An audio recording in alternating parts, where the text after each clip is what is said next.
வருகின்றோம். ஆனந்தமாய் புகழ் கீதம் இன்றும் பாடுவோம். அர்ச்சனை மலராக ஆலயத்தில் வருகின்றோம். ஆனந்தமாய் புகழ் கீதம் இன்றும் பாடுவோம். அர்ப்பணித்து வாழ்ந்திட அன்பரும்மில் வளர்ந்திட ஆசையோடு அருள் வேண்டி பணிகின்றோம். அர்ப்பணித்து வாழ்ந்திட அன்பரும்மில் வளர்ந்திட ஆசையோடு அருள் வேண்டி பணிகின்றோம். அர்ச்சனை மலராக ஆலயத்தில் வருகின்றோம். ஆனந்தமாய் புகழ் கீதம் இன்றும் பாடுவோம்.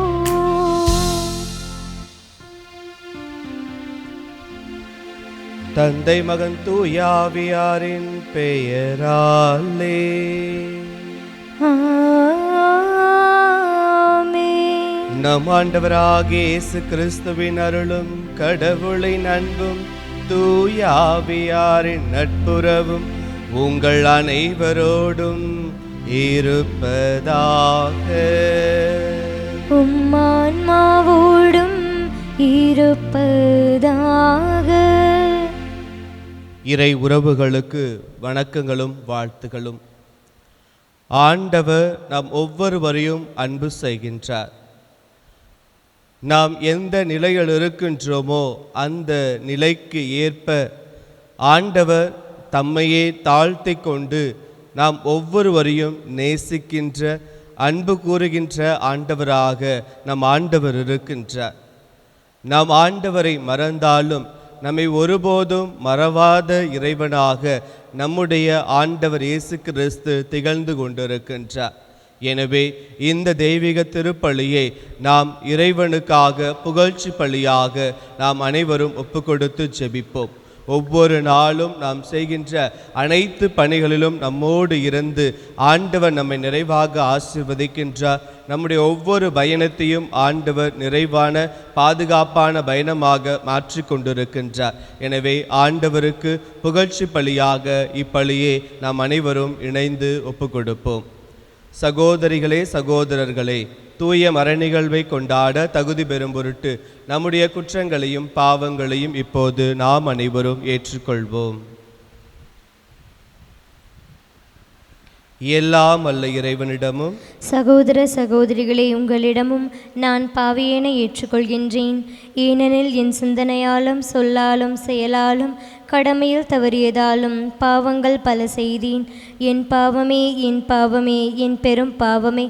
ஆகையால் எப்பொழுதும் கன்னியான புனித மரியாவையும் வானதூதர் புனிதர் அனைவரையும் சகோதர சகோதரிகளே உங்களையும் நம் இறைவனாகிய ஆண்டவரிடம் எனக்காக வேண்டிக்கொள்ள மன்றாடுகின்றேன். எல்லாம் அல்ல இறைவன் நம்மீது இரக்கம் வைத்து நம் பாவங்களை மன்னித்து நம்மை நிலை வாழ்வுக்கு அழைத்து செல்வாராக. ஆமென்.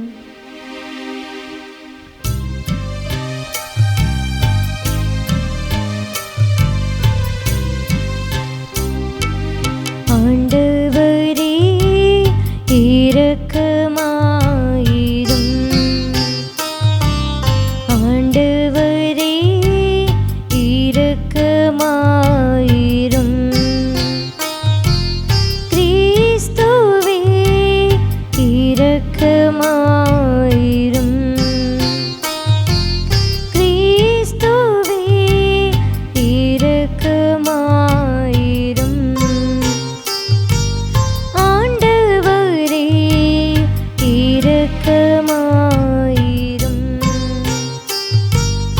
ஆண்டவரே இரக்கமாயிரும். மன்றாடுவோமாக. இறைவா, உம்மை அன்பு செய்வோருக்கு கற்புலனாகாத பல்வேறு நன்மைகளை நீரே ஏற்பாடு செய்கின்றீர். எங்கள் இதயங்களில் உமது அன்பின் நிறைவை பொழிவதால் நாங்கள் உம்மை அனைத்திலும் அனைத்திற்கு மேலாக அன்பு செய்து எல்லா வகை மனித எதிர்பார்ப்புகளையும் கடந்த உம் வாக்குறுதிகளை பெற்றுக்கொள்வோமாக. உம்மோடு தூய ஆவியாரின் ஒன்றிப்பில் இறைவனாய் என்றென்றும் வாழ்ந்து ஆட்சி செய்கின்ற எங்கள் ஆண்டவரும் உம் திருமகனும் ஆகிய இயேசு கிறிஸ்து வழியாக உம்மை மன்றாடுகின்றோம்.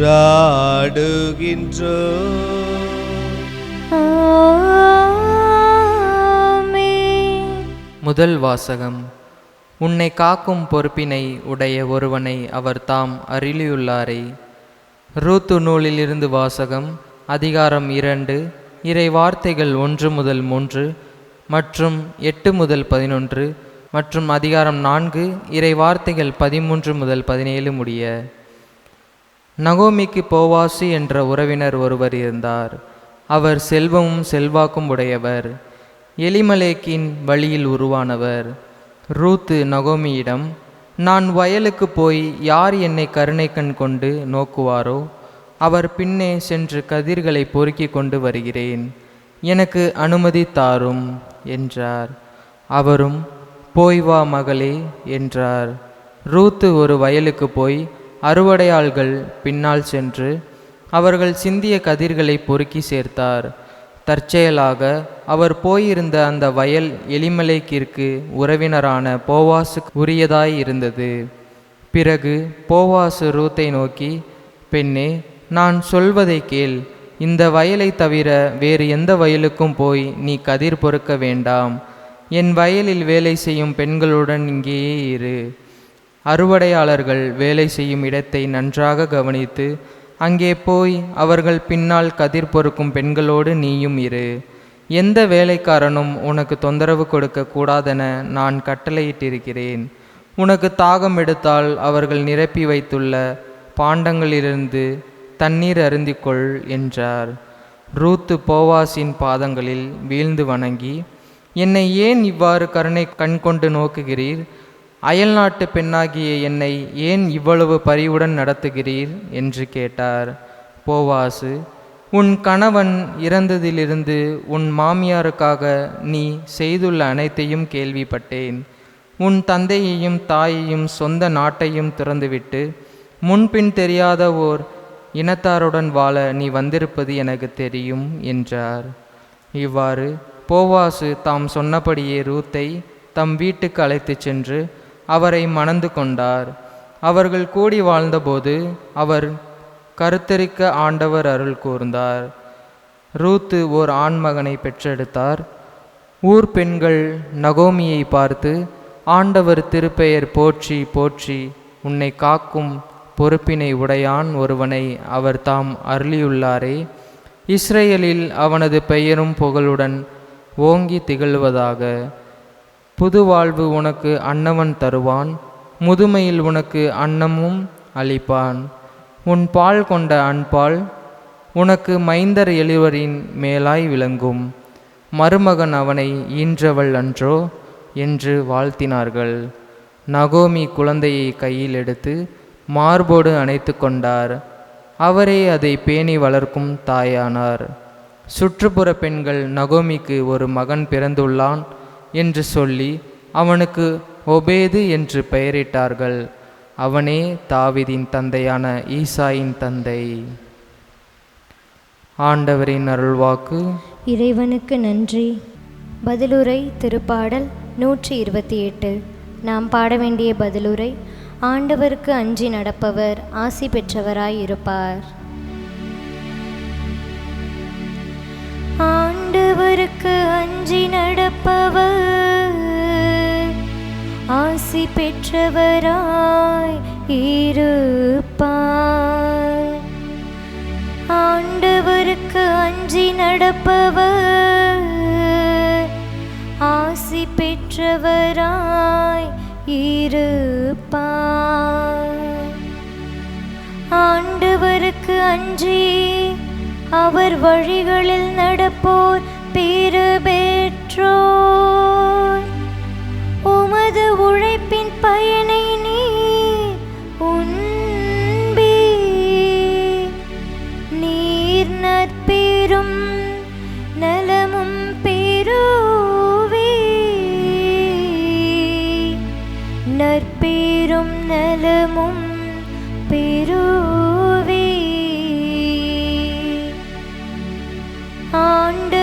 ஆண்டவருக்கு அஞ்சி நடப்பவர் ஆசி பெற்றவராயிருப்பார். உம் இல்லத்தில் உம் துணைவியார் கனி தரும் திராட்சை கொடி போல் இருப்பார். உண்ணும் இடத்தில் உம் பிள்ளைகள் ஒளிவ கன்றுகளை போலும்மை சூழ்ந்திருப்பர். ஆண்டவருக்கு அஞ்சி நடப்பவர் ஆசி பெற்றவராயிருப்பார். ஆண்டவருக்கு அஞ்சி நடப்பவர் ஆசி பெற்றவராயிருப்பார்.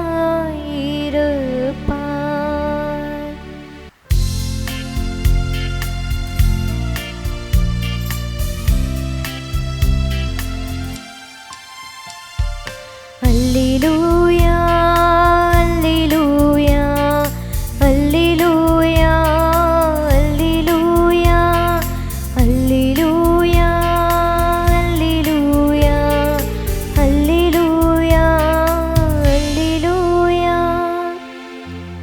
உங்கள் தந்தை ஒருவரே, அவர் விண்ணகத்தில் இருக்கிறார். ஏனெனில் கிறிஸ்து ஒருவரே உங்கள் ஆசிரியர். அல்லேலூயா அல்லேலூயா அல்லேலூயா அல்லேலூயா அல்லேலூயா. ஆண்டவர் உங்களோடு இருப்பாராக. உம் ஆன்மாவோடும் இருப்பாராக. மத்தேயு எழுதிய தூய நற்செய்தியிலிருந்து வாசகம். ஆண்டவரே மாட்சி உமக்கே. மத்தேயு எழுதிய நற்செய்தி பிரிவு 23 இறை வார்த்தைகள் முதல் 12 இறை வார்த்தைகள். அக்காலத்தில் இயேசு மக்கள் கூட்டத்தையும் தம் சீடரையும் பார்த்து கூறியது: மறைநூல் அறிஞரும் பரிசேயரும் மோசேயின் அதிகாரத்தை கொண்டிருக்கின்றனர். ஆகவே அவர்கள் என்னென்ன செய்யும்படி உங்களிடம் கூறுகிறார்களோ அவற்றையெல்லாம் கடைபிடித்து நடந்து வாருங்கள். ஆனால் அவர்கள் செய்வது போல நீங்கள் செய்யாதீர்கள். ஏனெனில் அவர்கள் சொல்வார்கள், செயலில் காட்ட மாட்டார்கள். சுமத்தற்கரிய பழுவான சுமைகளை கட்டி மக்களின் தோளில் அவர்கள் வைக்கிறார்கள். ஆனால் அவர்கள் தங்கள் விரலால் தொட்டு அசைக்கக்கூட முன்வர மாட்டார்கள். தாங்கள் செய்வதெல்லாம் மக்கள் பார்க்க வேண்டும் என்றே அவர்கள் செய்கிறார்கள். தங்கள் மறைநூல் வாசக பட்டைகளை அகலமாக்குகிறார்கள். அங்கியின் குஞ்சங்களை பெரிதாக்குகிறார்கள். விருந்துகளில் முதன்மையான இடங்களையும் தொழுகை கூடங்களில் முதன்மையான இருக்கைகளையும் விரும்புகிறார்கள்.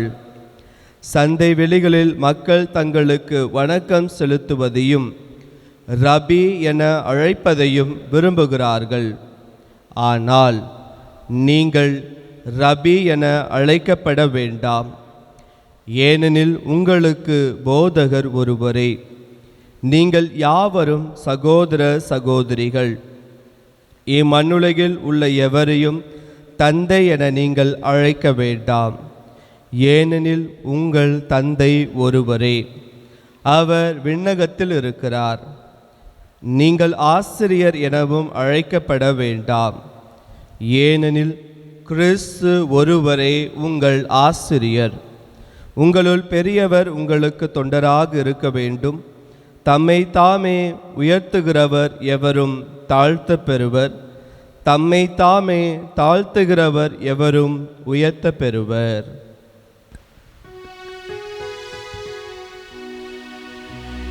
ஆண்டவரின் அருள்வாக்கு. கிறிஸ்துவே உமக்கு புகழ். தாழ்ச்சி தன்னையே மறந்து பிறருக்காக வாழும் ஒரு அழகிய கலை. இயேசு கிறிஸ்துவில் அன்பார்ந்தவர்களே, தமிழகத்தினுடைய தலைச்சிறந்த பணக்காரர்களில் இவரும் ஒருவர். அவருடைய தொழிலானது தமிழகத்தின் பல்வேறு பெருநகரங்களிலும் விரிந்து பறந்து கிடக்கின்றன. அவருடைய வீட்டிற்கு முன்பாக பல கோடிக்கணக்கான கார்கள் அடுக்கி நிறுத்தி வைக்கப்பட்டிருக்கின்றன. அப்படிப்பட்ட ஒரு மிகப்பெரிய கோடீஸ்வரர் ஒரு சிறிய ஆட்டோவை ஓட்டி அந்த ஆட்டோ ஓட்டுநர்களுக்கு தன்னுடைய அன்பை வெளிப்படுத்தினார் என்பதை ஊடகத்தின் வழியாக அறிந்து கொண்டேன். தமிழகத்தில் மிகச்சிறந்த அரசியல்வாதிகளில் ஒருவர் துப்புரவு பணியாளர்களோடு இணைந்து அவர்களோடு உணவருந்துகின்ற புகைப்படத்தை செய்தித்தாள்களில் பார்க்க முடிந்தது. மிகப்பெரிய அதிகாரத்தில் இருக்கின்ற நபர் சாதாரண ஏழை எளியவர்களோடு அவர்களுடைய தோள்களில் தன்னுடைய கைகளை போட்டுக்கொண்டு இயல்பாக நடப்பதை, புகைப்படத்தை, காணொளியை ஊடகத்தில் பல்வேறு தளத்திலும் பார்க்க முடிகின்றது. இப்படியாக உச்சத்தில் இருக்கின்ற அரசியல்வாதிகளாக இருந்தாலும் சரி, கோடீஸ்வரர்களாக இருந்தாலும் சரி, நான் தாழ்ச்சி உடையவன் என்பதை இவ்வாறு போன்ற சில நிகழ்வுகள் வழியாக மக்களுக்கு எடுத்து காட்டிக்கொண்டே இருக்கின்றார்கள். ஒரு முறை திருச்சி மாநகரில் இருக்கின்ற ஒரு பங்கிற்கு திருப்பலி நிறைவேற்றுவதற்காக, குறிப்பாக கிறிஸ்மஸ் திருப்பலியை நிறைவேற்றுவதற்காக சென்றிருந்தேன். அப்பொழுது பங்கு தந்தையோடு இணைந்து திருப்பலியை நிறைவேற்றிய பிறகு திருப்பலி முடிந்து பல்வேறு மக்களையும் வாழ்த்து கொண்டிருந்த அந்த சமயத்தில் அந்த பங்கு மக்கள் பல்வேறு விதமான பணிகளை ஈடுபட்டு கொண்டிருந்தார்கள். திருப்பலி முடிந்து திருப்பலிக்கு தேவையான பொருட்களை எடுத்து வைப்பதாக இருந்தாலும் சரி, அங்கு அடுக்கி வைக்கப்பட்ட நாற்காலிகளை மீண்டுமாக அதனுடைய இடத்திற்கு கொண்டு செல்கின்ற பணியை செய்வதாக இருந்தாலும் சரி, அங்கு இருக்கின்ற வாகனங்களை ஒழுங்குபடுத்துகின்ற பணியை செய்வதாக இருந்தாலும் சரி, இப்படியாக பல்வேறு பணிகளை செய்து கொண்டிருந்தார்கள். அப்பொழுது பங்குத்தந்தை அந்த தளத்தில் இருக்கின்ற வரைக்கும் அந்த பணியை செய்து கொண்டிருந்தார்கள். அவர் தன்னுடைய அறைக்கு சென்றவுடனே செய்தவர்கள் அப்படியே தங்களுடைய பணியை விட்டுவிட்டு அப்படியே பாதியிலே சென்று விட்டார்கள். அன்பார்ந்தவர்களை, ஒருவர் பார்க்கும் பொழுது நான் தாழ்ச்சியான உள்ளத்தில் இருக்கின்றவன், என்னால் தாழ்ச்சியான வேலைகளை என்னால் செய்ய முடியும் என்று போலித்தனமாக தாழ்ச்சியின் உள்ளத்தோடு வாழ்கின்ற பல நபர்களை நாம் வாழ்கின்ற இந்த சமூகத்தில் பார்க்க முடிகின்றது. ஆனால் எது உண்மையான தாழ்ச்சி, எது நமக்கு தேவையான தாழ்ச்சி, எது இறைவன் விரும்புகின்ற தாழ்ச்சியை இன்று இறை வாசகங்கள் நமக்கு அழைப்பு கொடுக்கின்றன. இன்று வாசிக்கப்பட்ட முதல் வாசகத்தில் ரூத்து என்கின்ற ஒரு மிகச்சிறந்த மருமகள் தன்னுடைய மாமியாருக்காக தன்னுடைய சொந்த வாழ்க்கையை விட்டுவிட்டு அவருக்கு அர்ப்பணத்தோடு வாழ்ந்தார். தன்னுடைய மாமியார் கணவனை இழந்து, தன்னுடைய இரு மகன்களையும் இழந்து தன்னந்தனியாக விடப்பட்ட சூழ்நிலையில் அந்த நகோமி என்கின்ற மாமியார் ரூத்து என்கின்ற மருமகளை நீ செல், உன் சொந்த நாட்டிற்கே செல் என்று சொல்லும் பொழுது அந்த மருமகள் சொல்கின்ற வார்த்தையானது மிக உயர்ந்த வார்த்தையாக இருக்கிறது. உமது இல்லமே எனது இல்லம், உம்முடைய இனமே எனது இனம், உம்முடைய தெய்வமே எனக்கும் தெய்வம் என்று சொல்லி அந்த வயதான மாமியாருக்காக அந்த மருமகள் தன்னுடைய வாழ்க்கையை முழுமையாக அர்ப்பணித்தாள். தன்னையே மறந்து அந்த மாமியாருக்காக உதவி செய்தார். அதனால்தான் இன்று வாசிக்கப்பட்ட முதல் வாசகத்தில் ஆண்டவர் ரூத்துக்கு ஒரு மிகச்சிறந்த ஒரு துணையை அமைத்து கொடுக்கின்றார். அவருக்கு ஒரு மிகச்சிறந்த எதிர்கால வாழ்க்கையை கொடுக்கின்றார். முதல் கணவனை அவர் இழந்தாலும் இரண்டாவது ஒரு வாய்ப்பை ரூத்துக்கு கடவுள் அமைத்து கொடுக்கிறார் என்பதை பார்க்கின்றோம். எனவே கைம்பெண்கள் மறுமணம் செய்து கொள்ளலாம் என்கின்ற அளவிற்கு ஆண்டவர் அந்த பெண்ணிற்கு மிகப்பெரிய ஆசீர்வாதமாக உறுதுணையாக இருந்திருக்கின்றார். அந்த வழியாக ஆண்டவருடைய இனமே இந்த உலகத்தில் பெருகியது என்பதை பார்க்கின்றோம். எனவே இப்படிப்பட்ட காரியத்தை செய்த ரூத்து தன்னையே மறந்து தன்னுடைய மாமியாருக்காக வாழ்க்கை வேண்டும் என்று பிறருக்காக தன்னுடைய வாழ்க்கையை அர்ப்பணித்து கொண்டார். இதுதான் இறைவன் விரும்புகின்ற ஒரு உண்மையான தாழ்ச்சி. அதற்கு அப்புறம் புதிய ஏற்பாட்டில் ஒரு மிகச்சிறந்த தாழ்ச்சிக்கு உதாரணம் யார் என்று சொல்லி பார்க்கும் பொழுது திருமுழுக்கு யோவான். ஆண்டவருக்காக வழியை தயார் செய்யவே நான் வந்தேன், ஆண்டவருக்காக வழியை ஏற்படுத்தவே நான் வந்தேன் என்று ஆண்டவருடைய வருகைக்காக மக்களை தயார் செய்தவர், மனமாற்றம் அடையுங்கள் என்று மக்களுக்கு திருமுழுக்கு கொடுத்தவர். இவ்வாறாக ஆண்டவருக்காக வழியை ஏற்படுத்திய அந்த நபர் சொல்கின்றார், நான் ஆண்டவருடைய மிதியடி வாரை அவிழ்க்க கூட நான் தகுதியற்றவன் என்று சொல்லி தன்னையே தாழ்த்தி கொள்கின்றார். என்னதான் இறைவனுக்காக அவள் தாழ்த்தி கொண்டாலும் ஆண்டவர் இயேசு கிறிஸ்து திருமுழுக்கு யோவானை உயர்வாக எண்ணுகின்றார். மனிதராய் பிறந்தவர்களுள் திருமுழுக்கு யோவானை விட பெரியவர் எவரும் தோன்றியதே இல்லை என்று சொல்லும் அளவுக்கு கடவுள் திருமுழுக்கு யோவானை உயர்த்துகிறார். என்னதான் திருமுழுக்கு யோவான் தன்னையே தாழ்த்தி கொண்டாலும் ஆண்டவருடைய பார்வையில் மிக உயர்வான எண்ணத்தில் அவர் வாழ்ந்து கொண்டிருக்கிறார் என்பதை திருமுழுக்கு யோவானுடைய வாழ்க்கை நமக்கு தெளிவுபடுத்துகின்றது. எனவே ஒரு தலைவன் எப்படியாக இருக்க வேண்டும் என்பதை இந்த நற்செய்தி வாசகம் நமக்கு அழுத்தமாக சொல்கின்றது. ஒரு தலைவன் என்பவன் போதிக்கின்ற தலைவனாக மட்டும் இருக்கக்கூடாது, போதிப்பதை செயல்படுத்துகின்ற தலைவனாகவும் அவன் இருக்க வேண்டும் என்பதை பரிசேயர்கள் சதுசேயர்களுடைய வாழ்க்கை முறையிலிருந்து ஆண்டவர் நமக்கு கற்றுத்தருகின்றார். எனவே அவர்கள் போதிக்கின்றார்கள், ஆனால் அதில் அவர்கள் செயல்முறைப்படுத்துவதில் அவர்கள் தவறு செய்கிறார்கள் என்பதை சுட்டி காட்டுகின்றார். எனவே ஒரு நல்ல தலைவன் என்பவனுடைய சொல்லும் செயலும் ஒன்றாக இருக்க வேண்டும். அவனுடைய உதடுகளும் உள்ளமும் ஒன்றாக இணைந்து செயல்பட வேண்டும். அவர் செய்பவற்றை மக்களுக்கு போதிக்க வேண்டும், போதிப்பதை அவரும் செயல்படுத்த வேண்டும் என்பதை ஆண்டவருடைய நற்செய்தியின் வாயிலாக எடுத்து காட்டுகின்றார். இதுதான் உண்மையான தலைவனுக்கு இருக்கின்ற தாழ்ச்சி. அதிகாரத்தில் இருக்கின்றேன், பணபலத்தில் இருக்கின்றேன் என்ற போதையில் அலைந்து திரியாமல் யாரெல்லாம் பிறருக்காக தன்னையே மறந்து தாழ்த்தி கொள்கின்றார்களோ அவர்கள் மிகப்பெரிய தாழ்ச்சியாளர்கள் என்பதை இறைவன் நமக்கு சுட்டிக்காட்டி கொண்டே இருக்கின்றார். ஏன், அவரே நமக்காக வாழ்ந்து காட்டியிருக்கின்றார். ஆண்டவர் இயேசு கிறிஸ்து ஒரு உயர்வான ஒரு தெய்வத்தினுடைய நிலையிலிருந்து தன்னையே தாழ்த்தி கொண்டு மாட்டுத் தொழுவத்தில் மானிடராக பிறக்கிறார் என்பதை பார்க்கின்றோம். பாவம் தவிர மற்ற அனைத்திலும் மனிதரைப் போலவே அவர் வாழ்ந்தார். மனிதர்கள் எவ்வாறு உண்டார்களோ அதை போல உழைத்து உண்டார். அவர் உறங்கினார், துன்பப்பட்டார், கஷ்டப்பட்டார், வேதனைப்பட்டார், சிலுவை சாவை ஏற்றுக்கொண்டார். நமக்காக அவர் உயிர்த்தார் என்பதை பார்க்கின்றோம். எனவே கடவுள் தன்னுடைய நிலையிலிருந்து தன்னையே தாழ்த்தி கொள்கின்றார்.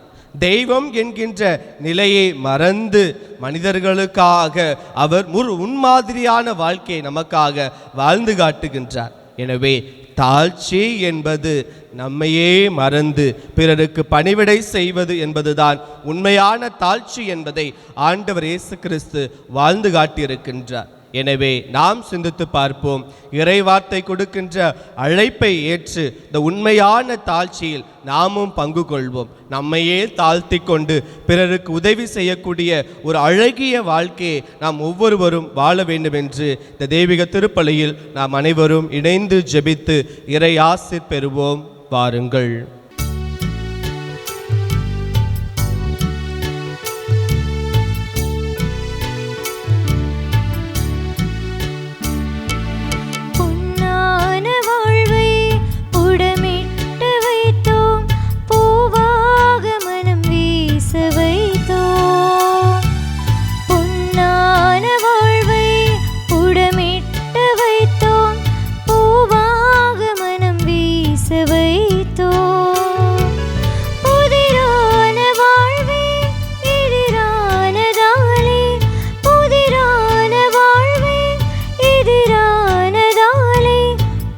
நிறைவாக செய்வாய் ஆண்டவனே, உம் அருளோடு அணைப்பாய் மாபரனே. அன்போடு வந்தோம், காணிக்கை தந்தோம், கனிவோடு ஏற்பாய் ஆண்டவனே, உம் பலியோடு சேர்ப்பாய் தூயவனே. அன்பார்ந்தவர்களே, நுடைதும் குடமான பலி எல்லாமல்ல தந்தையாக இறைவனுக்கு ஏற்றதாகும்படி மன்றாடுங்கள். ஆண்டவர் தமது பெயரின் புகழ்ச்சிக்காகவும் மாட்சிக்காகவும் நமது நன்மைக்காகவும் புனித திரு அவை அனைத்தின் நலனுக்காகவும் உமது கையிலிருந்து இப்பலியை ஏற்றுக்கொள்வாராக. ஆண்டவரே, மாட்சிமிக்க மாற்றங்களை ஏற்படுத்தும் எங்கள் காணிக்கைகளை ஏற்றருளும். ஆதலால் நீ தந்தவற்றை உமக்கு ஒப்பு கொடுத்து உம்மையே நாங்கள் பெற்றுக்கொள்ள தகுதி பெறுவோமாக. எங்கள் ஆண்டவராகிய கிறிஸ்து வழியாக உம்மை மன்றாடுகின்றோம்.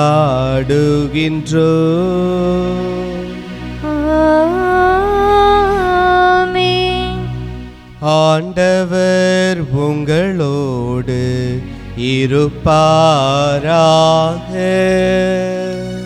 உம் ஆன்மாவோடும் இருப்பாராக. இதயங்களை மேலே எழுப்புங்கள், ஆண்டவரிடம் எழுப்பியுள்ளோம். நம் இறைவனாகிய ஆண்டவருக்கு நன்றி கூறுவோம். அது தகுதியும் நீதியுமானதே. தூயவரான தந்தையே, உம் அன்பார்ந்த மகன் இயேசு கிறிஸ்து வழியாக என்னாலும் எவ்விடத்திலும் நாங்கள் உமக்கு நன்றி செலுத்துவது மெய்யாகவே தகுதியும் நீதியுமாகும், எங்கள் கடமையும் மீட்புக்குரிய செயலுமாகும். உம் வார்த்தையான அவர் வழியாகவே அனைத்தையும் படைத்தீர். அவரையே மீட்பராகவும் ஈடேற்றுபவராகவும் எங்களுக்கு அனுப்பினீர். அவர் தூய ஆவியால் உடலெடுத்து கன்னி மரியாவிடமிருந்து பிறந்தார். அவர் உமது திருவுளத்தை நிறைவேற்றி புனித மக்களை உமக்கு பெற்றுத்தர தம் கைகளை விதித்து பாடுபட்டார். இவ்வாறு அவர் சாவை வென்று உயிர்ப்பை வெளிப்படுத்தினார். ஆகவே வானத்தூதரோடும் புனிதரனுடன் சேர்ந்து நாங்களும் உமது மாட்சியை புகழ்ந்துரைத்து ஒரே குரலாய் ஆர்ப்பரித்து சொல்வதாவது: தூயவர் தூயவர் தூயவர், வான்படைகளின் கடவுளாம் ஆண்டவர். விண்ணகமும் மன்னகமும் உமது மாட்சியால் நிறைந்துள்ளன. உன்னதங்களிலே ஓசன்னா. ஆண்டவர் பெயரால் வருகிறவர் ஆசி பெற்றவர். உன்னதங்களிலே ஓசன்னா.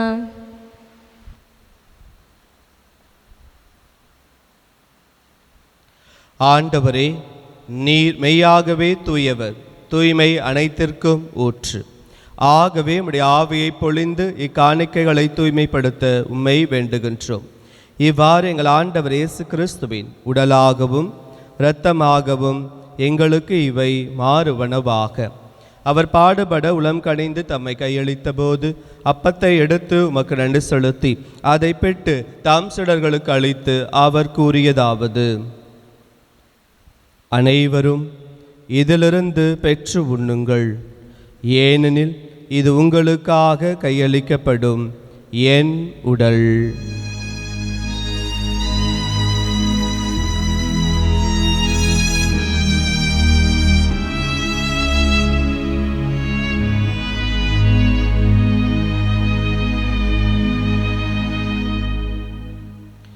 அவ்வண்ணமே இரவு விருந்தை அருந்திய பின் கிண்ணத்தையும் எடுத்து மீண்டும் உமக்கு நன்றி கூறி தம் சீடர்களுக்கு அளித்து அவர் கூறியதாவது: அனைவரும் இதிலிருந்து பெற்று பருகுங்கள், ஏனெனில் இது புதிய நிலையான உடன்படிக்கைக்குரிய என் இரத்தத்தின் கிண்ணம். இது பாவ மன்னிப்புக்கென்று உங்களுக்காகவும் பலருக்காகவும் சிந்தப்படும். இதை என் நினைவாக செய்யுங்கள்.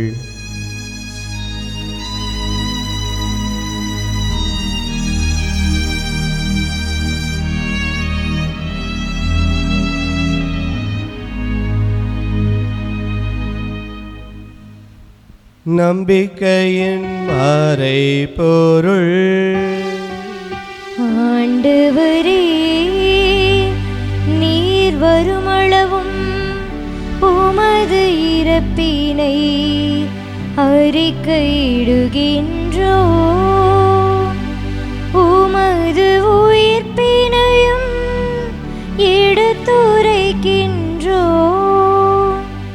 ஆகவே ஆண்டவரே, நாங்கள் கிறிஸ்துவின் இறப்பினையும் உயிர்ப்பினை நினைவு கூர்ந்து வாழ்தர் அப்பத்தையும் மீட்பளிக்கும் கிண்ணத்தையும் உமக்கு ஒப்புக் கொடுக்கின்றோம். உம் திருமுன் நின்று உமக்கு ஊழியம் புரிய தகுந்தவளை ஏற்றுக்கொண்டீர். எனவே நாங்கள் உமக்கு நன்றி செலுத்துகின்றோம். மேலும் கிறிஸ்துவின் உடலிலும் இரத்தத்திலும் பங்கு கொள்ளும் எங்களை தூய ஆவியானவர் ஒன்று சேர்க்க வேண்டுமென உம்மை தாழ்மையுடன் மன்றாடுகின்றோம். ஆண்டவரே, உலகெங்கும் பரவியிருக்கும் உமது திரு அவையை நினைவு கூர்ந்தருளும். எங்கள் திரு தந்தை லியோ, எங்கள் ஆயர் ஆரோக்கியராஜ், எல்லா திருநிலையினர் ஆகிய அனைவருடனும் உமது திரு அவை அன்பில் நிறைவு பெறச் செய்திருளும். மேலும் உயர்த்தலும் எதிர்நோக்குடன் துயில் கொள்ளும் எங்கள் சகோதர சகோதரிகளையும் இறந்தோர் அனைவரையும் இரக்கத்துடன் நினைவு கூர்ந்து உமது திருமுக ஒளிநூல் ஏற்றிருளும். எங்கள் அனைவர் மீதும் இரக்கமாயிரும். கடவுளின் கன்னித்தாயான புனித மரியா, அவருடைய கணவரான புனித யோசேப்பு, புனித திருத்தூதர்கள், இவ்வுலகில் உமக்கு உகந்தவராய் இருந்தோராகிய புனிதர் அனைவுடனும் நாங்கள் நிலைவாழ்வில் பங்கு கொள்ளும் தகுதி பெற்று உம் திருமகன் இயேசு கிறிஸ்து வழியாக மை புகழ்ந்தேத்தும் வரமருள உம்மை மன்றாடுகின்றோம்.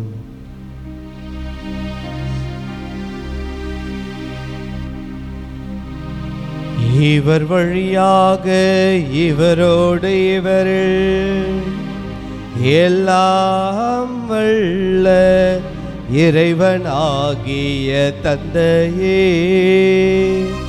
தூயாவியாரின் ஒன்றிப்பில் எல்லா புகழும் ஆட்சியும் என்றென்றும் உமக்கு உரியதே.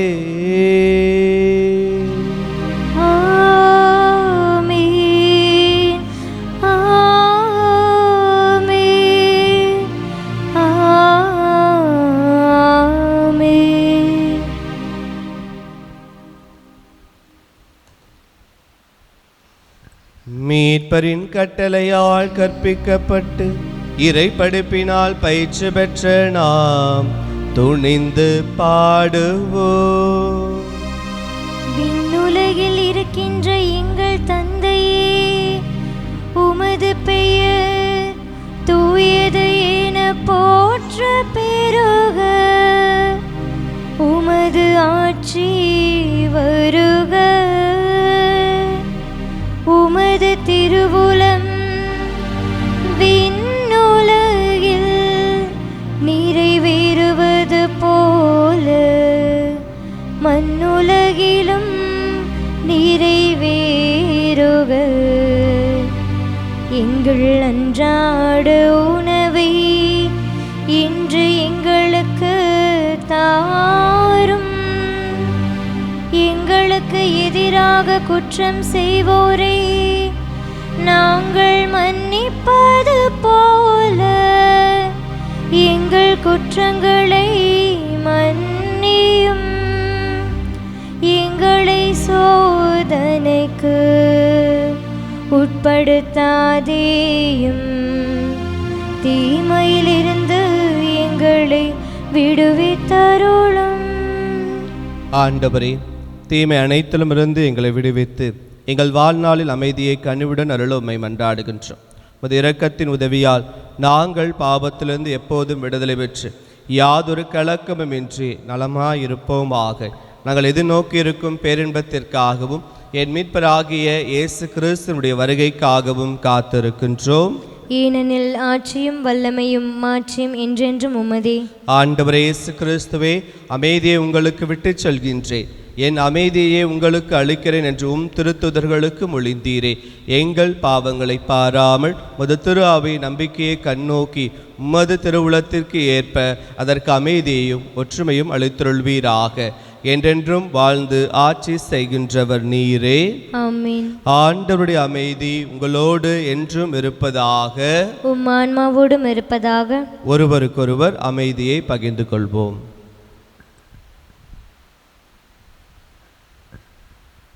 உலகின் பாவங்களை போக்கும் இறைவனின் செம்மறியே, எங்கள் மேல் இரக்கமாயிரும்.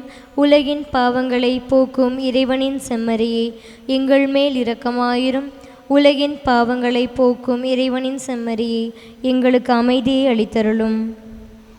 ஆண்டவர் இயேசு கிறிஸ்துவை நான் உட்கொள்ளும் இந்த திருவுலத்தும் மெய்தேர்ப்புக்கும் தண்டனைக்கும் உள்ளாக்காமல் நமது பரிவிறக்கத்தால் என் மனதிற்கும் உடலுக்கும் பாதுகாக்கும் நலமளிக்கும் அரு மருந்தாக இருப்பனவாக. இதோ இறைவனின் செம்மறி, இவரே உலகின் பாவங்களை எல்லாம் போக்குபவர். தம்மையே தாழ்த்தி கொண்டு நமக்காக சிலுவை மரத்தை ஏற்றுக்கொண்டு மரித்து நமக்காக உயிர்த்த உண்மையுள்ள ஆண்டவர் இவரே.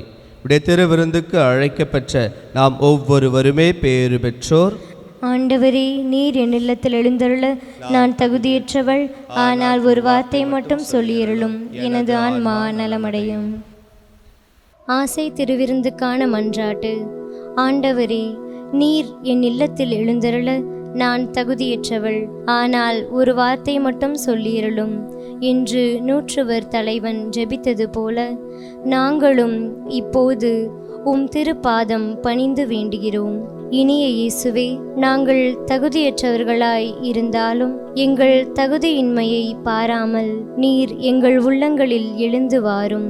உம் அன்பிலும் அருளிலும் நாங்கள் நிலைத்திருக்க எம்முள் எழுந்து வாரும்.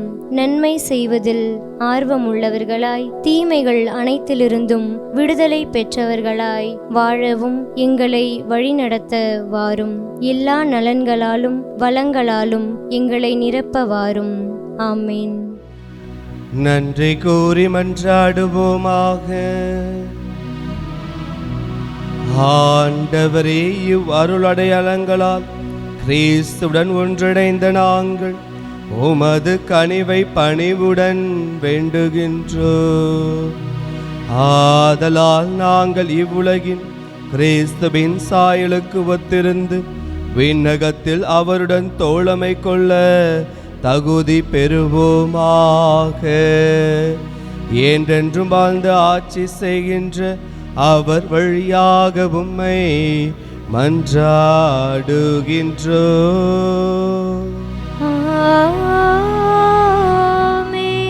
ஆண்டவர் உங்களோடு இருப்பாராக. உம் ஆன்மாவோடும் இருப்பாராக. எல்லாம் வல்ல இறைவன் தந்தை, மகன், தூய ஆவியானவர் உங்கள் அனைவரையும் நிறைவாக ஆசீர்வதிப்பாராக. ஆமென். தாழ்ச்சியான உள்ளத்துடன் வாழ சென்று வாழுங்கள். திருப்பலி நிறைவுற்றது. இறைவனுக்கு நன்றி.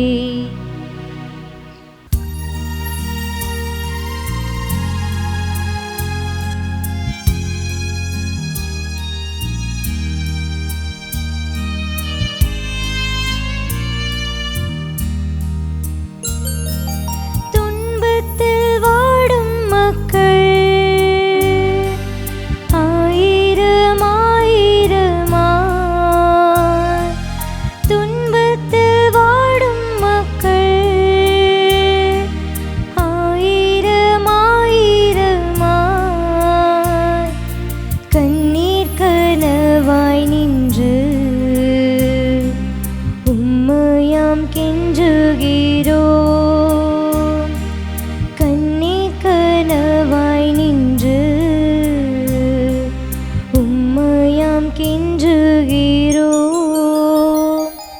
சதா சகாய மாதா சத்திய தேவதாயே, நின் மக்கள் எங்களுக்காய் மன்றாட வேண்டும் அம்மா, மன்றாட வேண்டும் அம்மா. தந்தை, மகன், தூய ஆவியாரின் பெயராலே ஆமீன்.